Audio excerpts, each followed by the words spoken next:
Það eru líklega ekki mörg hjón sem sitja saman yfir sjónvarpinu og prjóna, að minnsta kosti ekki sömu flíkina. Það gera hins vegar hjónin Þorgerður og Gunnar á Húsavík sem standa saman í lopapeysuframleiðslu og deila prjónaskapnum bróðurlega á milli sín. Já, við sitjum hérna saman og prjónum og hjálpumst að við hverja peysu. Ég fitja upp og prjóna munstur og Gunnar prjónar bólina og ermarnar og svo tek ég við og klára. En hvernig gengur það eiginlega? Ég meina, maður þarf náttúrulega að hafa sama prjónastílinn. Það gengur mjög vel. Hann er náttúrulega bara búin að vera hérna í þjálfun. Þannig að hann er farin að prjóna bara eins og þú? Sko, já, hann kannski prjónar aðeins fastar, ég skipti stundum prjónastærð.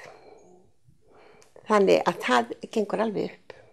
Svo bara lopinn er svo skemmtilegur og þægilegur, sko, hann lætur svo vel að hann aðlagast svo vel, sko. Þannig að þetta hefur gengið bara eiginlega mjög vel. En hvort ykkar ræður, hvernig peysan á að vera lit og munstur? Er það konan eða? Það er konan. Hún ræður því algjörlega. Ég vil helst ekki skipta mig af því. Bara að sitja og prjóna. Þú gerir bara það sem hún segir að gera? Í þessu tilfelli. Lætur hann vel að stjórn?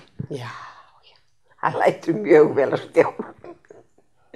Hann gerir það og bara, mér finnst bara alveg ótrúlegt hvað hann er búin að ná tökum á því að prjóna. Þetta er svo fínt hjá honum og sletta ekki mikið svona misfellur eða þannig. Þá svona reynum við bara að laga það ef það kemur fyrir.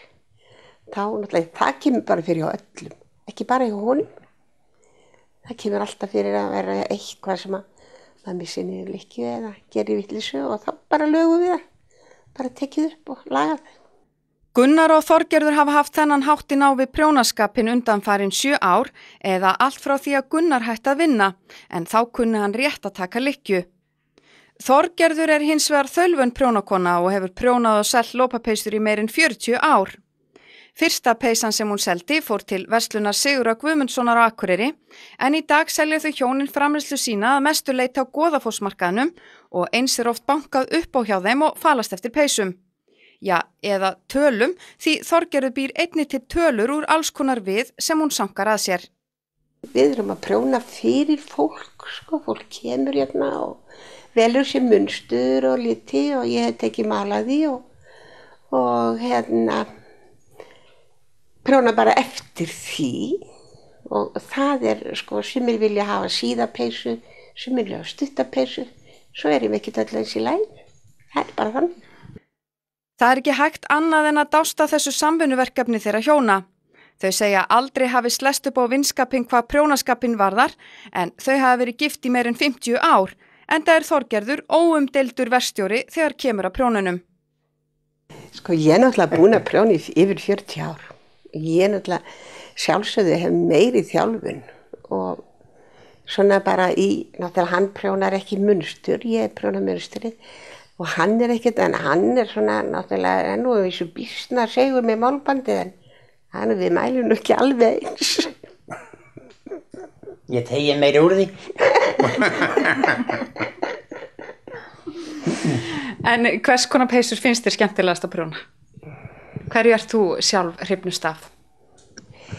Sko, mér finnst náttúrulega bara, og sko, gott bara að prjóna, þægilegt að prjóna bara svona þessar venjulegu hefðbundnu lopapeysu.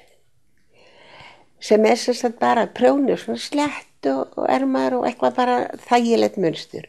En auðvitað náttúrulega þá prjónaði ég líka svona peysu sem tekjur úr og gert mitti og svona.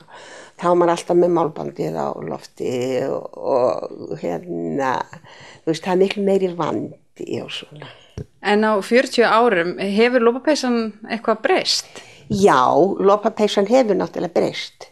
Við vorum alltaf að prjóna úr 3 þættum lopa, svo 3 þræðir, en núna erum við aðalega að prjóna úr sko 2-földum lopa og aðeins úr 1-földum.